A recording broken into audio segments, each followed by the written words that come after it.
Ven Espíritu Santo, inflama nuestros corazones en las ansias redentoras del corazón de Cristo, para que ofrezcamos de veras nuestras personas y obras en unión con Él por la redención del mundo. Señor mío y Dios mío Jesucristo, por el corazón inmaculado de María me consagro a tu corazón y me ofrezco contigo al Padre en tu santo sacrificio del altar, con mi oración y mi trabajo, sufrimientos y alegrías de hoy, en reparación de nuestros pecados y para que venga a nosotros tu reino. Te pido en especial por el Papa y sus intenciones, por nuestro obispo y sus intenciones, por nuestro párroco y sus intenciones. Oh Señora mía, oh Madre mía, yo me ofrezco del todo a ti, y en prueba de mi filial afecto te consagro en este día mis ojos, mis oídos, mi lengua y mi corazón, en una palabra todo mi ser, ya que soy todo tuyo, oh Madre de bondad, guárdame y defiéndeme como cosa y posesión tuya. Amén. Nuestra Señora de los Apóstoles ruega por nosotros. Es evidente que mientras se emite este vídeo yo no estoy en la iglesia de Parede como estamos ahora, sino que estaré con los jóvenes, si Dios quiere, en el encuentro con el Santo Padre, en la misa de la mañana, pero es necesario dejar esta meditación grabada porque en el encuentro no voy a poder estar grabando la meditación. Vamos a leer el Evangelio que la Iglesia nos propone para este día, que dice así, porque es un día que es muy importante, puesto que al ser 6 de agosto, cae en domingo. Es verdad que cae en domingo, pero como es 6 de agosto es la fiesta de la transfiguración del Señor, que tiene una fuerza tal que se impone sobre el domingo. Y dice así este Evangelio: en aquel tiempo Jesús tomó consigo a Pedro, a Santiago y a su hermano Juan, y se los llevó aparte a una montaña alta. Se transfiguró delante de ellos, y su rostro resplandecía como el sol, y sus vestidos se volvieron blancos como la luz, y se les aparecieron Moisés y Elías conversando con él. Pedro, entonces, tomó la palabra y dijo a Jesús: Señor, qué hermoso es estar aquí. Si quieres haré 3 chozas, una para ti, otra para Moisés y otra para Elías. Todavía estaba hablando cuando una nube luminosa los cubrió con su sombra, y una voz desde la nube decía: Este es mi Hijo, el amado, mi predilecto, escuchadlo. Al oírlo, los discípulos cayeron de bruces llenos de espanto. Jesús se acercó y tocándolos les dijo: Levantaos, no temáis. Al alzar los ojos no vieron a nadie más que a Jesús solo. Cuando bajaron de la montaña, Jesús les mandó: No contéis a nadie la visión hasta que el Hijo del Hombre resucite entre los muertos. Qué bonito es ver cuando uno lee el Evangelio, el concepto, o mejor dicho, a quién va dirigido el Evangelio y por tanto el concepto que tiene de distintos temas que determina el modo de narrar el mismo acontecimiento. Y de hecho por eso ayuda tanto el ver cómo escriben por un lado San Mateo, por otro lado San Lucas, por otro lado San Marcos y por otro lado San Juan, ¿no? El caso es que en este Evangelio, donde siempre en San Mateo hay una especie de veneración absoluta hacia los apóstoles, hacia la figura de Jesús no hay nada que decir, por supuesto, hacia la de San Pedro y luego hacia la de los apóstoles, ¿no? El caso es que, la transfiguración es la transfiguración. ¿Y cómo es la transfiguración? ¿Qué es la transfiguración en primer lugar? La transfiguración es el anticipo de la gloria del cielo, ¿no?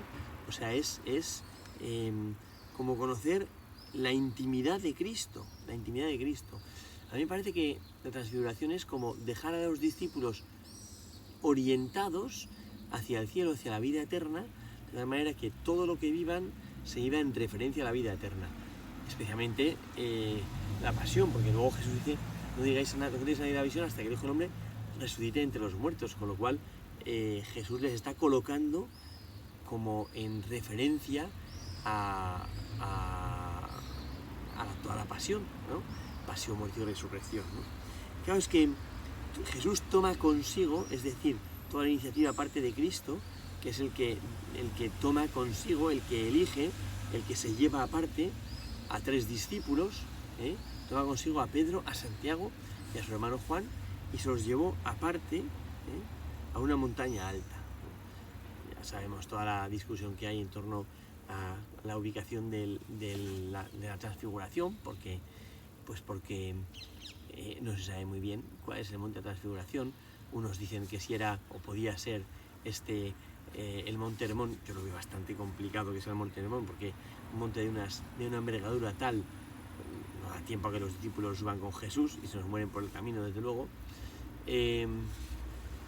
Otros decían que si el monte menor o un montecillo que hay ahí en el Esdrelón. Bueno, parece ser que es el Tabor, ¿no? También por la resonancia que tiene el Tabor en el Antiguo Testamento, que es un monte donde había los cultos cananeos, que es un monte al cual de toda la antigüedad los hombres se habían subido como para el encuentro con Dios, ¿no? Entonces parece que es el monte Tabor, ¿no? Esta montaña alta donde Jesús toma consigo a Pedro, Santiago y Juan y se los lleva aparte, ¿no? Todos son símbolos aparte, ¿no? Para poder entrar en la intimidad de la gloria de Dios, pues uno no puede estar en la experiencia común, ¿no? En lo cotidiano de la mundanidad, hace falta irse aparte, ¿no? He querido grabar, como esta meditación pues la dejo grabada, he querido grabarla justo delante de la iglesia de Paredes. ¿Por qué? Porque ahí está el Señor en una de sus transfiguraciones, en la Eucaristía, ahí está realmente presente. Cuando uno va al monte Tabor, tiene ese icono, perdón, ese mosaico, que es de los más bonitos de Tierra Santa, en esa iglesia hecha por Barlucci, que yo creo que es la más bonita de todas las que hizo Barlucci. Bueno, pues ahí hay un mosaico que expresa las 4 transfiguraciones de Cristo. Transfiguraciones, cambio de aspecto, cambio de apariencia, ¿no? Y hay como las 4 transfiguraciones de Cristo. Está la manifestación de Cristo como hombre, ¿no? Y entonces aparece el niño Jesús, ¿no? Como un niño que nace en Belén, ¿no? Luego está la manifestación de Cristo como el cordero que muere, en su muerte, también es otra transfiguración, no lo podemos olvidar. Una transfiguración es la cruz, y hay un cambio de aspecto de Cristo que nos tiene que hacer entender que es el mismo Cristo, que no es un Cristo distinto, que es el mismo Cristo.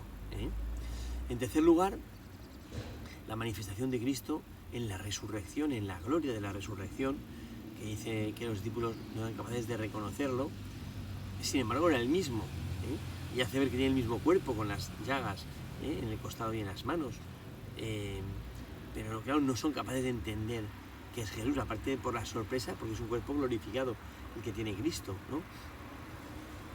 Y finalmente, y no menos manifestación de Cristo, es la Eucaristía, que es la 4ª de las transfiguraciones, y que está ahí el mismo Señor, aquí al lado, en esta iglesia. Ayer teníamos una adoración, ¿no? Aquí en la iglesia, bueno, pues ahí hay una transfiguración, una manifestación gloriosa de Cristo. Bueno, pues se transfiguró delante de ellos y su rostro resplandecía como el sol y sus vestidos se volvieron blancos como la luz. Es bonito los 2 signos que utiliza San Mateo para describir a Cristo, el sol y la luz. El sol que da calor, que genera vida, el sol que permite la vida humana, ¿no? Que permite la existencia, el sol que calienta a la vez, el sol que puede abrasar, el sol que tiene un poder impresionante, el sol que es para el hombre que vive en el mundo de los astros el más grande, ¿no? Y entonces se dice la imagen de Cristo como sol, ¿no? Sus rostros resplandecían como el sol, como el sol. Entonces uno se queda deslumbrado por la gloria de Cristo. Pero por otro lado dice, los vestidos se volvieron blancos como la luz, ¿no? Como la luz, el sol y la luz. Son 2 signos de lo que es Cristo, de su resplandor que ciega cuando uno quiere mirarlo de frente, pero que se nos ha hecho accesible, y a la vez de la luz que da calor y permite identificar, permite discernir, permite vivir con criterio, ¿no? El sol y la luz, ¿no? Y aparecen Moisés y Elías conversando con él. San Lucas completa diciendo que hablaban de su muerte que iba a tener lugar en Jerusalén. Son la ley y los profetas, ¿no? Son Moisés y Elías, la ley y los profetas, ¿no? Están hablando con Jesús, ¿no? Están como manifestándose, apuntando, es toda la palabra de Dios que apunta a la gloria de Cristo. La ley apunta a Cristo, los profetas apuntan a Cristo, entonces aparecen Moisés y Elías conversando con él. Es bonito también pensar que aparecen Moisés y Elías porque todo acontecimiento tiene que estar garantizado por 2 testigos, y aquí hay 2 testigos de excepción, ¿no? Que son Moisés y Elías, es decir, toda la palabra de Dios testifica que Jesucristo es el Hijo de Dios. Toda la palabra de Dios da testimonio de la gloria de Cristo. No se puede pasar por alto, ¿no? Especialmente la ley y los profetas, ¿no? Que es como un poco el cogollo. Los escritos pues también, pero sobre todo es la ley y los profetas, ¿eh? Que están conversando con Jesús, entran en diálogo con Jesús, ¿no? O sea, Jesús no viene a abolir la ley y los profetas, sino a llevarlos a plenitud. Dice él en el capítulo 5 de San Mateo, en el comienzo del Sermón del Monte: no he venido a abolir la ley y los profetas, sino que he venido a dar plenitud, ¿no? Y en ese ambiente de testimonio de Antiguo Testamento que garantiza la verdad de Cristo y tal, ¿no? Entonces entran en escena los apóstoles, que hasta ese momento estaban como sobrecogidos. Jesús ha subido con Pedro, Santiago y Juan, pero parece como que están aparte, ¿no? O sea que como que no eran protagonistas, y de repente San Pedro entra en el protagonismo y dice: Pedro toma la palabra y dice. O sea, es San Pedro el que va a poner palabras aquí, ¿no?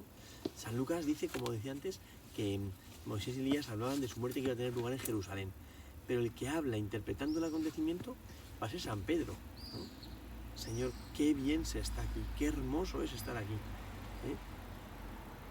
Señor, qué gozada estar aquí, ¿eh? O sea, San Pedro expresa lo que la humanidad siente cuando percibe la gloria de Cristo, ¿no? Y lo que percibe no es miedo. Fijaos que ha utilizado San Mateo dos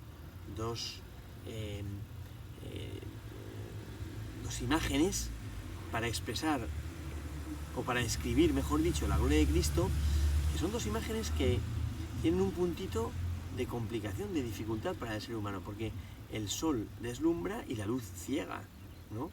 Y el sol abrasa y la luz puede delatar demasiado, ¿no? Bueno, son imágenes fuertes, ¿no? Que, como no, hablan de la gloria de Cristo, pero tienen un puntito cegador. Y cuando San Pedro habla, vemos que cuando el hombre entra en la gloria de Dios, lejos de cegarse, lejos de obcecarse, lejos de confundirse y entrar como en esa confusión que a veces vemos en los santos cuando de repente se manifiesta Dios y entonces ellos mismos entran en confusión, le pasó a San Pedro, por ejemplo, en la pesca milagrosa, cuando el Duc in altum, en el capítulo 5 de San Lucas, cae Pedro a los pies de Jesús diciéndole: apártate de mí, que soy un hombre pecador. Aquí no. Aquí entran en la gloria de Cristo, invitados por Cristo, que ha tomado consigo. Es decir, San Pedro, Santiago y San Juan entran en la gloria de Cristo de la mano de Cristo. O sea, no podemos olvidar que es el Señor el que los invita a entrar en esa gloria de Cristo, su gloria, ¿no?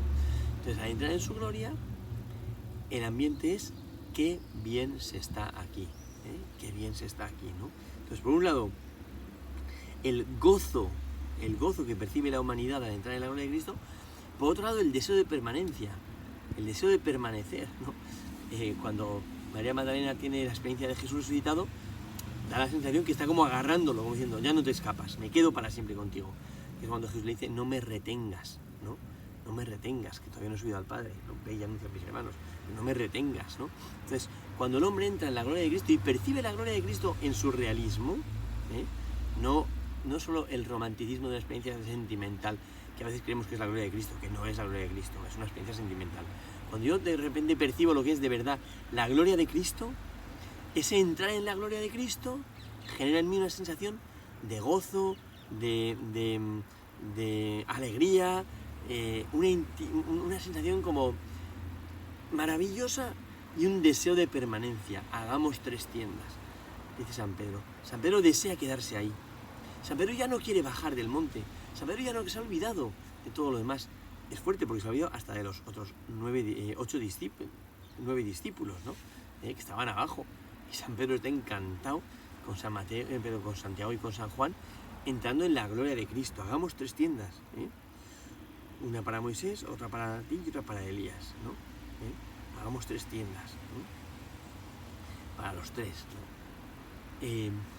San Pedro, yo creo que la transfiguración, al entrar en la gloria de Cristo y entrar en la intimidad de Cristo, vivimos del amor de verdad, y entonces el amor de verdad se olvida de sí mismo. San Pedro, en este momento, yo diría, si tuviese que coger un icono de qué es la abnegación total de sí mismo, diría San Pedro en la transfiguración. Porque tan fuerte es el poder del amor de Cristo, la experiencia amorosa de Cristo, que se ha olvidado de él. y que al pensar en las tiendas que tiene que hacer, que va a hacer, no dice hagamos 4 tiendas, nosotros compartimos. No, dice hagamos 3 tiendas, una para ti, otra para mí y otra para Elías, ya está, ¿no? Y los demás, da igual. ¿Por qué? Porque se ha olvidado San Pedro. Pues San Pedro vive el amor de verdad. Así será en el cielo, cuando vayamos al cielo, viviremos la abnegación total de nosotros mismos. El que pospone todo, incluso a sí mismo, es digno de Cristo. Y eso lo hace no por la fuerza de la voluntad, del voluntarismo, que me voy a negar a mí mismo, sino por la fascinación del amor, uno queda entregado a Cristo, ¿no?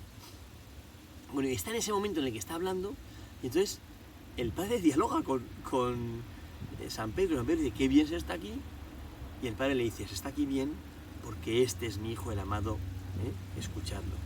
Este es mi Hijo, el amado, mi predilecto, escuchadlo. Es el amado, aquel que prefiero sobre todos los demás, mi predilecto, escuchadlo, ¿no? ¿Cómo no? La transfiguración es uno de los misterios de epifanía, de manifestación. Es presentado Cristo ante la humanidad para ser escuchado. Lo que pasa es que ese escuchadlo es muy fuerte, porque por un lado está diciendo escuchadlo, lo que Él tiene que deciros por medio de su predicación y todo esto, fantástico. Por otro lado, Jesús es cuando va a empezar a callar, ¿no? ¿Por qué? Pues porque va a empezar la pasión, ¿no? O sea, de repente se va a orientar hacia la pasión y va a empezar a hablar con una libertad total y una claridad absoluta del camino del Hijo del Hombre, que es el de la pasión. No olvidemos que la transfiguración está dicha en medio de los anuncios de la pasión. Entre el primero y el segundo anuncio de la pasión sucede la transfiguración, como una manera de decir, ahora hay que escuchar a Cristo, que va a hablar con sus actos, va a hablar con su cuerpo. Como canta un canto, dice, ya no hablaré con mi boca, quien mire entenderá, solo hablaré con mi cuerpo, quien mire entenderá, ¿no? Porque llega un momento donde Cristo nos va a declarar su amor carnalmente, con su propio cuerpo, ¿no? Y esto es muy fuerte, porque esa es la realidad, ¿no? Entonces llega un momento en el que hay que escucharle en su muerte, en su pasión, en su muerte, ¿no? En cuanto entra en escena la voz del Padre, los discípulos se postran, caen de bruces. Caen de bruces, que no es que se cayeron al suelo impactados, llenos de espanto se postraron, porque están oyendo la voz de Dios, porque ese Dios del Antiguo Testamento que no se revelaba se está manifestando unido a Cristo, pero claramente. Y entonces ellos como que entran en el misterio de Dios, en la teofanía, y se postran. Es la única postura ante la manifestación de la gloria de Dios, es la adoración, que es la postura verdadera que uno tiene que tener cuando aparece el Señor, cuando se manifiesta el Señor. Por eso en la consagración lo lógico es que nos arrodillemos, porque está Cristo, está Cristo, ¿no? Bueno, entonces caen de bruces y tal, y ya Jesús se acerca. O sea, entran en la intimidad de Dios y a la vez entran en la gloria de Dios y a la vez entran como en la ternura de Dios.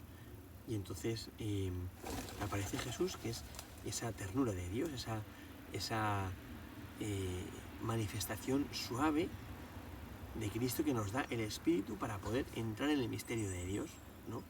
Y entonces, bueno, pues queda manifestado, ¿no? Y Jesús se acerca y tocándolo les dijo, levantaos, no temáis. Y ya no ven a nadie más que a Jesús solo. Pero a Jesús solo, en el cual ha quedado como manifestado, o como, manifestado, ¿no? Como el amado, el predilecto del amado, y a la vez aquel del cual dan testimonio Moisés y Elías, y a la vez del cual ha dado testimonio el Padre en el Espíritu, ¿no? Porque es la transfiguración, es la gloria es como esa presencia del Espíritu, y en ese ambiente de Espíritu uno reconoce la divinidad de Cristo, ¿no? Y sí, Jesucristo pide después el secreto mesiánico porque lo que está, y esto es lo mismo también, a veces el Señor concede experiencias no para que salgamos rápidamente a canturrearlas, y a airearlas, ¿no? Porque vivimos en un momento en el que, como está de moda lo testimonial, parece que cada vez que yo tengo cualquier experiencia, tengo que contárselo a todo el mundo. Y yo creo que no. De hecho, Jesús les hace ver que esta experiencia es para ellos, para que les ayude a superar el conflicto y el drama de lo que va a ser la pasión, pero a la vez para que luego, una vez que Jesús resucite entre los muertos, lo puedan contar, pero no al principio es solo para ellos. Bueno, pues ojalá que el Señor nos conceda tener experiencias de Tabor, de resurrección, de transfiguración, para poder afrontar en serio la entrega de la vida.